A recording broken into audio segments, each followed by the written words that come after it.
Değerli bacılar və qardaşlar, hər birinizi xoş gördük. Və onlayn bizə qoşulanlar, qoy Rəbsin hər birinizə xeyir dua versin.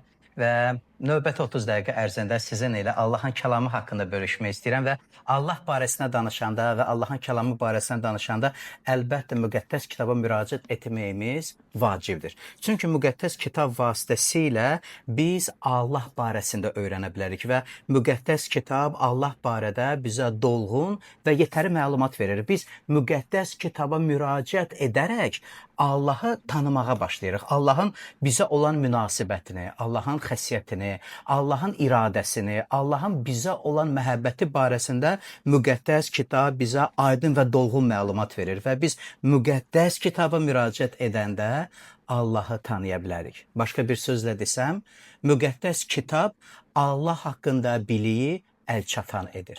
Və məhz Allahın kəlamına müraciət edərək biz faydalanırıq, faydalı məlumat alırıq və burada nəinki dini ayinləri necə yerinə yetirmək lazımdır, nəinki necə dua etmək lazımdır, Allahın bizə olan münasibətini bizə başa salır, izah edir. Bizdən öncə yaşayıb adları müqəddəs kitaba düşmüş peyğəmbərlərin, salih insanların həyat nümunələrinə uyğun olaraq bizi öyrədir ki, biz onların həyatına bir əyani vəsait kimi baxaq. Onların Allaha olan münasibətini, Allaha olan imanlarını, həyatda üzləşdiyi çətinliklərdə necə davrandıqları barədə öyrənək ki, onlardan özümüzə ibrət götürmüş olaq. Onlar kimi yaşayaq. Onlar ömür yaşadılar. Onlar Allahın xeyirxahlığını, yaxşılığını öz həyatlarında gördülər və onlar bir şey barədə şəhadət edirlər. Allah yaxşıdır. Müqəddəs kitab bizə bunu öyrədir ki, Allah yaxşıdır. Allahın bizə olan iradəsi yaxşıdır. Allah bizim barəmizi düşünür. Allah bizim tərəfimizdədir. Mən istəyərdim sizin ilə bir ilahiyyatçının Charles Spurgeon'ın sözləri ilə bölüşüm müqəddəs kitab barəsində. Baxın, necə maraqlı və dəyərli sözlər deyir. Müqəddəs kitab Allahın ürəyidir. Onun xarakterini, iradəsini və insanlara olan məhəbbətini açır. Müqəddəs kitab Allahın ürəyini bizə aşkar edir. Müqəddəs kitab Allahın xarakterini bizə aşkar edir. Müqəddəs kitab Allahın iradəsini, xoş iradəsini bizə aşkar edir. Allahın kəlamı Allahın bizə olan məhəbbətini aşkar edir ki, biz Allahın kəlamını bilək. Müqəddəs kitab vasitəsilə Allah bizim həyatlarımızı dəyişdirmək istəyir. Allahın bizə olan istəyi budur ki, bizim həyatımızda mövcud olsun. O istəyir ki, bütün insanlar onu axtarsınlar. O istəyir ki, onu axtaranlar onunla görüşə bilsinlər və müqəddəs kitab bu şəraiti yaradır ki, biz Allahla necə görüşə bilərik. Və məhz Allah ilə görüşdükdən sonra Allah izah edir. Günahın həyatımıza göstərdiyi mənfi təsiri, günahın insanın həyatına dağıdıcılığını, lənəti və onun acı nəticəsi barəsində öncədən xəbər verir ki, hamı agah olsun, heç kim bir xəbər qalmasın. İnsanlar sanki bilməyərəkdən yaşayırlar. Onlar doğru, düzgün, lazım olmayan pis hərəkətlər edirlər. Başqalarının haqqını yeyirlər, başqalarını zərər vururlar və fikirləşirlər ki, elə də ötüb keçəcək. Amma elə olmur.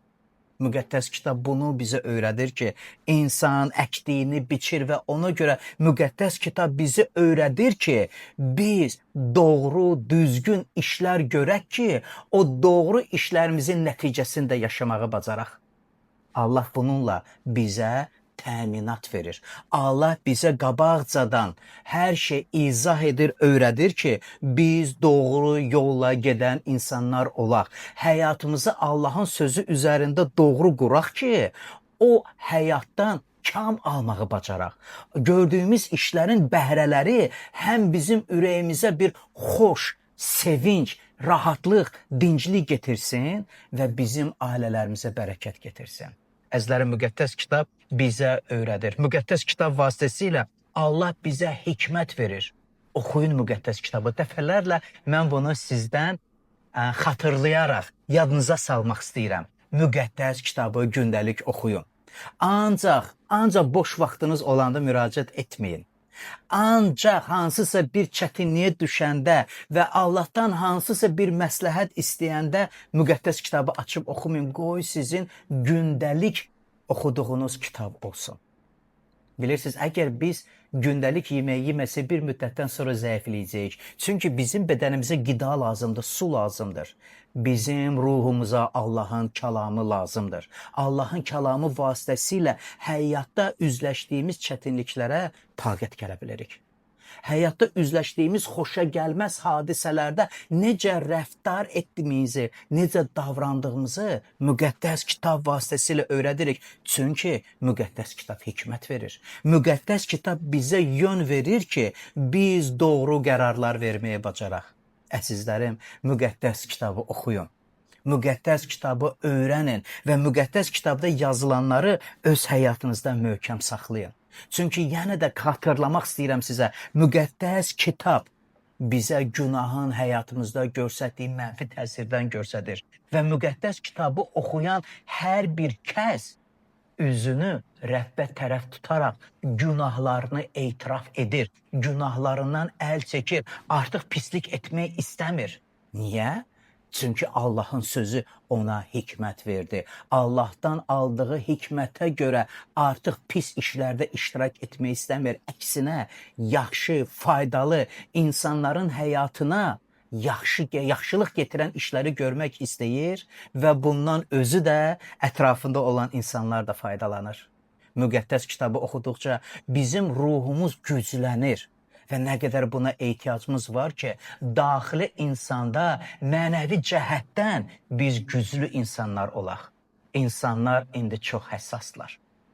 Hər bir sözdən küsən, inciyən, könlü incə olublar insanlar. Niyə? Çünki onların ruhu qidasız qalıb. Onların ruhu qidasız qalıb, onlar müqəddəs kitaba müraciət etmədiklərinə görə, onlar bilmirlər ki, Allahın sözü bizə taqət verəndir. Ona görə də hər bir sözdən küsən, inciyən və həmin o incillikliyi də ürəklərində yaşayan oldular. Allahın kəlamı isə bizə təsəlli verir.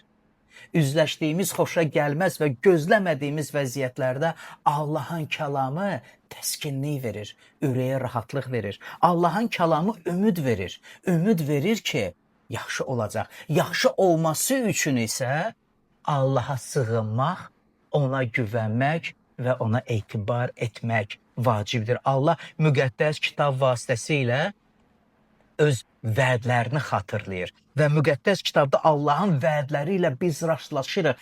Hər bir səhifəsində Allahın sizə olan bir vədi var. Bu vədləri bilməkdən ötürü, bu vədləri öz həyatına qəbul edib o vədlərlə yaşamaq üçün müqəddəs kitabı oxumaq nə qədər vacibdir. Bilirsiniz, müqəddəs kitab bizə vacib olan bir şeyi öyrədir. Allah ilə münasibət qurmaq. Nə qədər bu vacibdir? Allaha münasibətiniz neydən ibarətdir? Ancaq hansısa bir ehtiyaclarınızı ona bildirməkdə, hansısa üzləşdiyiniz çətinliklərdə "Ya Rəbb, məni xilas elə" bu sözləri deməkdə, Allah bizi özü ilə uzun müddətli və davamlı münasibətə dəvət edibdir. Baxın, müqəddəs kitabı adları düşmüş peyğəmbərlərin həyatlarına. Onlar ancaq ehtiyaclarına görə Rəbbə müraciət edənlər deyildilər. Onlar öz həyatlarını Allaha təslim etmiş insanlardılar. Öz həyatını Allaha təslim etmiş insan olmaq necə də vacibdir. Qəşəng səslənir, bəlkə bilmirik bunu necə etmək lazımdır. Bunu etmək üçün isə müqəddəs kitab vasitəsilə Allahın iradəsi barəsində öyrənin. Həmin o iradəyə uyğun olaraq yaşamağa can at. Səy görsət. Başqalarına zərər vurma. Başqalarına pislik etmə. Yaxşılıq etməyə can at. Qoy sənin işlərin doğru olsun. Azərbaycanda çox yaxşı sözlərdən biz istifadə edirik. Qoy alnın açıq olsun. Qoy sənin əlin təmiz olsun. Qoy sənin əllərin işləri təmiz olsun ki, heç kim sənə şər ata bilməsin. əli açıq, alnı açıq insan olaraq ömrünü yaşa. Və Allahın xeyirxah, yaxşı işlərini öz həyatında görəcəksən. Allah istəyir ki, bizim onunla münasibətimiz getdikcə daha da dərin olsun və biz Allaha müraciət edəndə ancaq öz xahişlərimizi bildirmirik. Biz ürəyimizi Allahla bölüşürük. Allah ilə söhbətə keçir bizim duamız. Heç bunu sınamısınız? Duanızı söhbət kimi etməyə, Allahla danışmağa, nəinki əzbərlənmiş, təkrar olunmuş sözlərdən istifadə edək. Və doğrudan da Allaha müraciət edəndə biz istəyirik ki, seçmə sözlərdən istifadə edək, qəşəng sözlər deyək. Allah isə bizdən səmimi sözləri gözləyir, ürəkdən gələn sözləri deyir. Bəlkə də sənin sözlərin bəzədilmiş olmayacaq, amma qoy ürəyindən gəlsin. Ürəkdən Allaha sözlərini de. Qoy sənin Allaha olan duan bir ünsiyyətin olsun. Allahla ünsiyyətdə qal. Məhz bu cür dualar Allah ilə münasibət qurmağa sənə kömək edəcək. Məhz bu cür dualar sənin ürək niyyətini sənin özün üçün də aşkar edəcək ki, sən ürək niyyətini biləsən. Niyə bunu belə etdin? Nəyə görə bu sözlərdən istifadə etdin? Nəyə görə ətrafında olan kiminləsə bu münasibəti qurdun? Allahın sözü bizə öyrədəndir. Təəssüf olsun. Təəssüf olsun ki, müqəddəs kitab Azərbaycan dilində əl çatan olduğuna baxmayaraq, hələ də bir çoxları müraciət eləmir.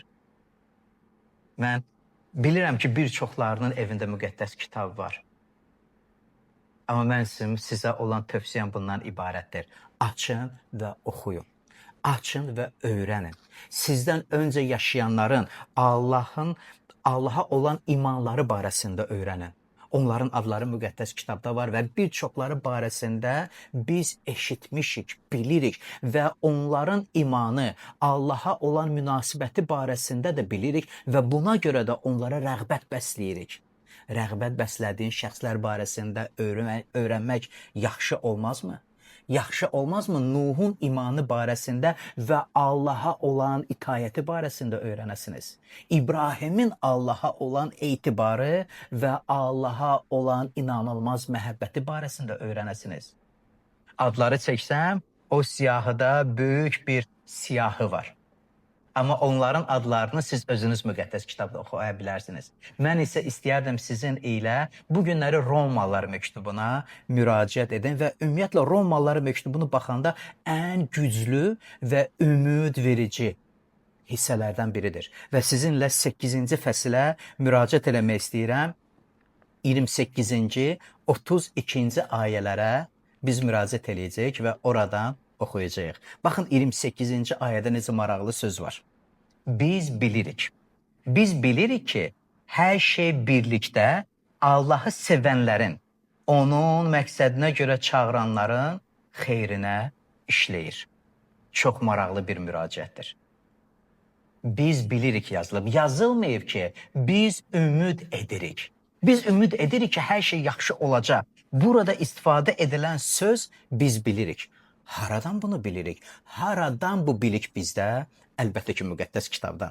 Biz müqəddəs kitabı öyrənərək bu biliyə sahibllənirik. Biz öyrənirik ki, Allah sədaqətli və xeyirxahdır.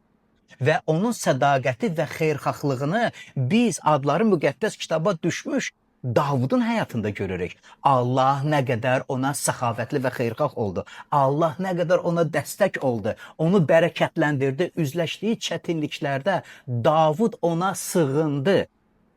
Allaha özünə aid edən insana yaraşan tərzdə yaşadı. Bu cümlə çox vacibdir. Allaha sığınan insana yaraşan tərzdə ömrünü yaşadı. İstəyərdim ki, bu cümləni yadınızda saxlayasınız. Çünki bu çox vacib olan bir fikirdir.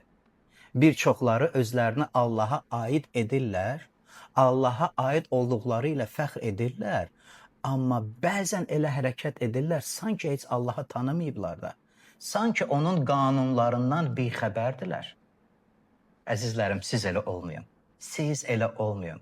Allahı tanıdığınız halda, Allaha özünü aid edən insana yaraşan tərzdə ömrünüzü yaşayın.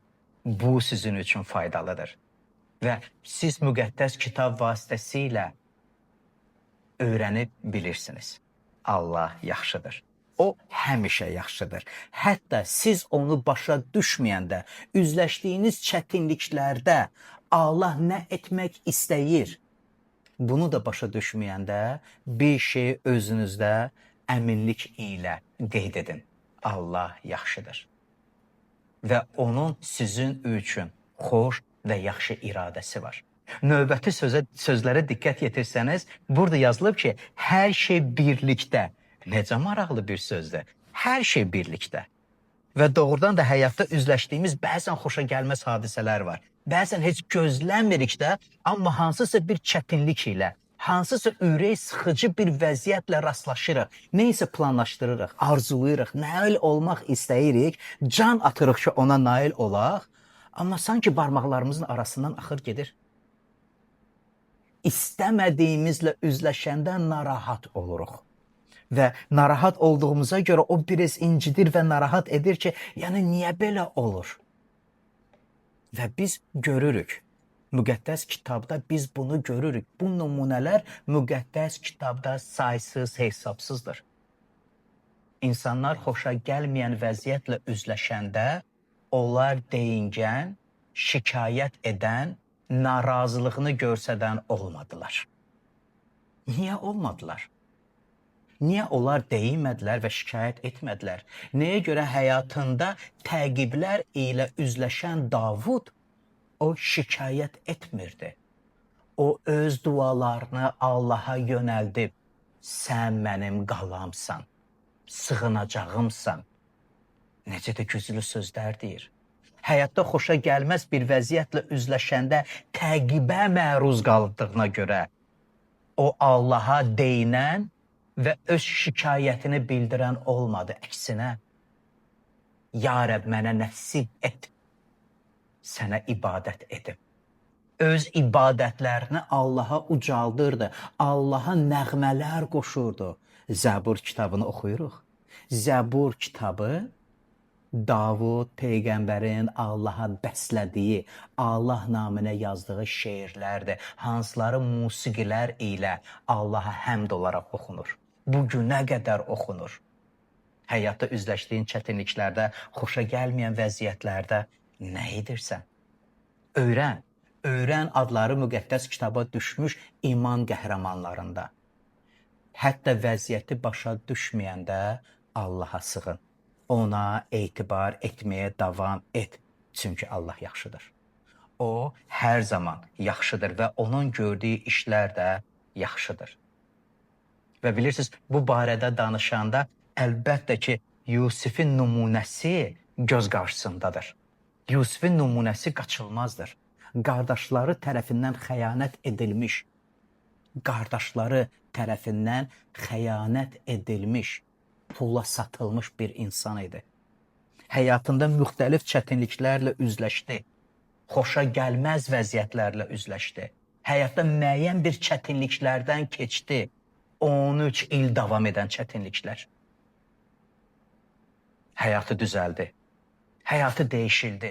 Həyatı daha da yaxşılaşdı. Özünə bir güzaran ağladı. Özü mü etdi, yoxsa Tanrı onun üçün etdi? Əlbəttə Rəbb onun üçün etdi. Rəbb onun həyatını dəyişdirərək onu yaşadığı ölkədə ikinci şəxs olmağa qədər qaldırdı. Əlində qüvvəti olan, artıq qardaşlarının qısasını və payını vermə iqtidarında olan Yusif onlardan qısas almadı. Çox maraqlı və dəyərli sözlər var, hansılar ki, Yaradılış kitabında 50-ci fəsildə 20-ci ayədə qeyd edilib. O qardaşlarına çox maraqlı söz deyir. Baxın, siz mənə qarşı pis fikrə düşdünüz. Siz mənə deyir, pislik elədiniz. Siz birləşdiniz və mütəşəkkil, yəni razılaşma əldə edərək mənə xəyanət etdiniz və pislik etdiniz. Amma sonra o davam edir və deyir, lakin Allah onu yaxşı işə çevirdi. Necə də Allaha olan etibarın bir səsidir. Allaha olan etibarın səsidir. Siz mənə pislik elədiniz, Allah onu yaxşılığa çevirdi. Ona görə mənim sizdən qisas almağa və yaxud da ki, sizə qarşı ürəyimdə hansısa kinli bəsləməyə, sizə pislik eləməyə heç bir səbəbim yoxdur. Niyə Yusif elə cavab verdi? Çünki onun Allah ilə doğru, uzun müddətli və davamlı münasibəti var idi. Məhz bu münasibət zəmində Yusif Allaha etibar etməyi öyrəndi. Allaha güvənməyin vacibliyini bildi. Allaha sığınan və Allaha sığınan insana yaraşan tərzdə yaşamağı özünə vacib bildi. Dəvət edirəm sizi. Siz də bunu özünüzə vacib bilin. Nəyə görə biz bu şəxslərə müraciət edirik? Nəyə görə onların həyat nümunələrini özümüzə ibrət olaraq götürürük? Çünki biz görürük Allah onların həyatında gördüyü inanılmaz, gözəl işlərini. Və biz istəyirik ki, buna bənzər də Allah bizim həyatımızda öz gözəl işlərini görsün. Allahın yaxşılığını görək. Allahın yaxşılığını görməkdən ötürü əzizlərim, Allaha aid olan insana yaraşan tərzdə yaşayın. Ömrünüzü təslim edin Allahın iradəsinə. Müqəddəs kitab vasitəsilə öyrənin, sizə yaraşan nədir? Yaraşanı edin.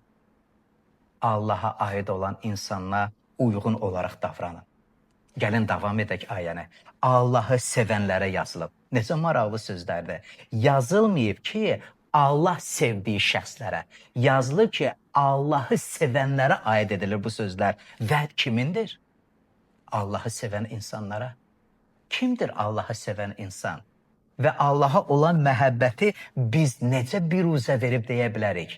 Allahım səni sevirəm sözü kifayətdir. Biz də o sözdən istifadə edək. Səni sevirəm və bizim xalqımızın arasında çoxlu buna bənzər istifadə edilən sözlər var. Allaha qurban olun deyirlər. Allah isə qurbanı istəmir. Allah sədaqət istəyir. Allah onun adına güvənməyi istəyir. Allah istəyir ki, insanlar öz düşüncələrinə görə deyil, onun sözünə görə yaşasınlar. Öz gözlərində doğru olanı etmək üçün tərslik edən olmasınlar. Allahın sözü qarşısında təslim olunmuş insanlar kimi ömürlərini yaşasınlar. Allahın kəlamı bunları bizi öyrədir və Allaha olan məhəbbəti ancaq sözlərdən deyil, həyat tərzi ilə göstərməyə öyrədir bizi. Biz Allahı sevirik deyiriksə, onda sevgimizi də itayətdə göstəririk. Biz Allahı sevirik deyiriksə, o zaman Allahın bizə ünvanladığı məktubu qəbul edirik və onu həyatımız üçün rəhbər tuturuq. Bu sözdən çıxmırıq. Bizim Allahı sevirik sözünə təsdiq verici hərəkətlərimiz budur. Allahın sözünü həyatımız üçün rəhbər tutmaq, Allahın bizə buyurduğunu, bizə öz kəlamını verdiyinə uyğun olaraq yaşamaq, bu bizim üçün vacibdir. Bütün şeyləri bizə lütf etməyəcəkmi növbəti söz necə də inanılmazdır və Romalılar məktubun yazan Həvari Paul burada bir məntiq qurur. Məntiq qurur burada və çox maraqlı və düşüncəli bir şeylərdir və mən istəyərdim ki, bu məntiqə görə də siz də düşünün. Əgər Allah Məsih İsa'nı bizim günahlarımızın bağışlanması üçün bizə görə qurban verdisə, sizcə həyatınızda üzləşdiyiniz çətinliklərdə sizi tək başına buraxacaq? Əsla. Əgər öz oğlunu bizim günahlarımızın bağışlanmasına görə əsirgəmədirsə, deməli yaşamağımız üçün də lazım olan hər bir şey bizə verəcəkdir. Əgər Allah bizə öz məhəbbətini bu yolla sübut etdisə və Məsih İsa'nı bizim günahlarımızın bağışlanmasına görə kəffarə qurbanı, yəni əvəz edici qurban olaraq təqdim etdisə, sizcə bizim göz yaşlarımıza, üzləşdiyimiz çətinliklərdə ürək ağrılarımıza göz yumacaq? Əsla etməyəcək. Allah yaxşıdır. Allah yaxşıdır və onun bizim üçün gördüyü işlər yaxşıdır. Buna görə çətinliklərdə ümidsiz olma. Allah səni ona güvənməyə çağırır. Allah istəyir ki, sən ona güvənəsən və ona etibar edəsən, onun sənə olan sədaqətinə güvənəsən. Oxu müqəddəs kitabda Allahın vədlərini Allah dəfələrlə deyir, səni buraxmayacam, səni tərk etməyəcəm. Üzləşdiyin şərait ilə Allahın sənə olan sevgisini ölçmə. Şərait dəyişkəndir. Şərait tez-tez dəyişilir. Allahın isə məhəbbəti bizə həmişə dəyişilməz olaraq qalır. Və əgər doğrudan da hansısa bir çətinlikdə özünü tək qaldın deyərək düşünürsənsə, əgər Allah uzaqdır, o məni eşitmir deyə düşünürsənsə, gözünün qarşısına sənin günahlarına görə özünü qurban verən, çarmıxa asılan Məsihi getir. Xatırla. Xatırla bugün oxuduğumuz Romalılar məktubu 8-ci fəsil 32-ci ayəni. Əgər Allah öz oğlunu əsirgəmədirsə, əgər Allah bizim günahlarımıza görə öz oğlunu qurban verdisə, bu vəziyyətdə də məni buraxmayacaq. Yarıma çatacaq, mənə kömək edəcək, qüvvətləndirəcək, lazım olan hər bir şeylə təmin edəcəkdir. Həyatında baş verdiyi hadisələri təsadüf sayma. Çünki müqəddəs kitabda biz oxuduq 28-ci ayədə hər şey birlikdə bir puzzle kimi, bir böyük bir təsvir yığılaraq bizim xeyrimizə işləyir. Allah bizim barəmizdə düşünür və bizim yaxşılığımız üçün çalışır. Allahın sənin həyatın üçün məqsədi var. Allah səni heç vaxt yarı yolda qoymayacaqdır. O səni qoruyacaq, lazım olan hər bir şeylə səni təmin edəcəkdir. Və bilirsiniz, çox maraqlı bir nümunədən istifadə edir İsa Məsih ona ehtiyacı ilə müraciət edən insanlara. O deyir, tezliklə sizin dualarınıza cavab verəcəm. Amma burada bir məsələ qalır. İnsan oğlu deyir, yer üzünə qaydanda iman tapacaqmı?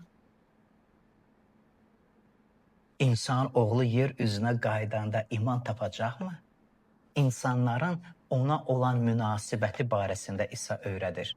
Nəinki dualarına cavab alaraq sevinmək, ilhamlanmaq və demək ki, imanım var, çünki Allah mənim duama cavab verdi. Bəs duana cavab almayanda hələ də əminliklə deyirsən Allah yaxşıdır? Çünki indi oxuduq bu ayələrə, müraciət elədik, hər şey birlikdə sənin xeyrinədir. Üzləşdiyin vəziyyət təsadüf deyil. Fikirləşmə ki, bir təsadüfdə yaşayırsan. Təsadüfən bu dünyaya gəldim, üzləşdiyim hər bir şey təsadüfən başıma gəldi. Bir şey bil, Allah yaxşıdır. Üzünü Allaha tut, ona güvən, ona etibar et. Çox maraqlı bir ifadə var iman barəsində. İman sadəcə bir emosional müraciət deyil. İman sadəcə bir his deyil. İman Allaha yönələn daxili ehtiramındır. O ehtiram səndə nə qədər böyükdür, nə qədər dərindir, nə qədər genişdir, nə qədər Allahın qarşısına gələndə ehtiram ilə ona ibadətlərini edirsən. Nə qədər Allah barəsində danışanda sənin nitqində Allaha dərin hörmət var. İman budur. Allaha yönəltdiyin dərin ehtiramındır. Qəlbdə yer alan etibarındır. Allah və onun vədləri sənin həyatında dəyişilməz olaraq qalır. Allah öz münasibətini öz tərəfindən dəyişdirən deyil. Ona görə müqəddəs kitab bizə aydın şəkildə deyir, o yaxşıdır, o yaxşıdır. Çünki münasibətini dəyişdirmək istəmir. Allahın yaxşılığını görən ona etibar edirsənmi? Çünki iman sədaqətli həyat tərzidir. Nəinki Allahın yaxşılığı barəsində bilməkdir. İman sədaqətdir. Sədaqət ilə ömrünü onun qarşısında yaşamaqdır. Onun sözünü öz həyatın üçün rəhbər tutmaqdır. Münasibətlərini müqəddəs kitabda öyrəndiyin tərzdə qurmaqdır. Sədaqətini Allaha görsət. Çünki bunun ilə imanını, Allaha olan imanını sən etiraf etmiş olursan. Allahın kəlamı qarşısında təslim ol. Özünü təslim et Allahın yaxşı iradəsinə. Çünki o sənin qayğına qalandır. Mən istəyərdim sonda ilahiyyatçı Bill William Jones'un bir sözündən istifadə edim. Fikirləşirəm ki, bu sözlər sizin üçün faydalı olacaq. Gör necə maraqlı bir cümlədir. Biz Allahın xeyir-duasını qarşılayan şeylər etməliyik. Çox maraqlı bir söz deyir o. O deyir, Allahın sənə olan böyük bir xeyir-duası var. O xeyir-duanı bir dəfəlik gözləmə. Bütün ömrü boyu Allahın yaxşılığını qəbul etmək üçün həmin o xeyir-duanı qarşılayan işlər gör.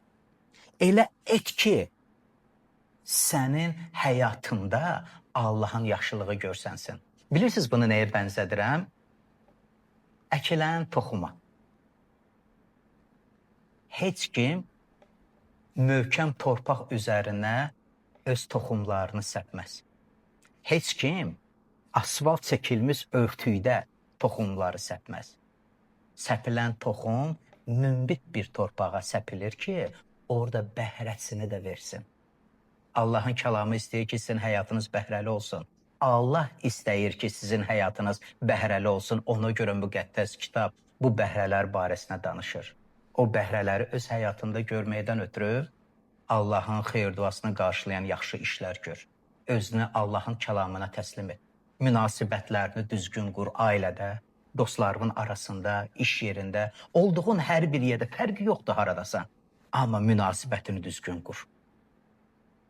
Allaha sığınan insana, Allaha özünə aid edən insana yaşa tərzdə ömrünü yaşa. Qorab sizin hər birinizə xeyir-dua versin. Ümid edirəm ki, söylədiyim sözlər sizin üçün faydalı oldu. İstərdim ki, bunu unutmayasınız. Xatırlayın, o sözlərə görə ömrünüzü yaşayın və bir şeydə əmin olun. Allah yaxşıdır. Rəb sizə xeyir-dua versin.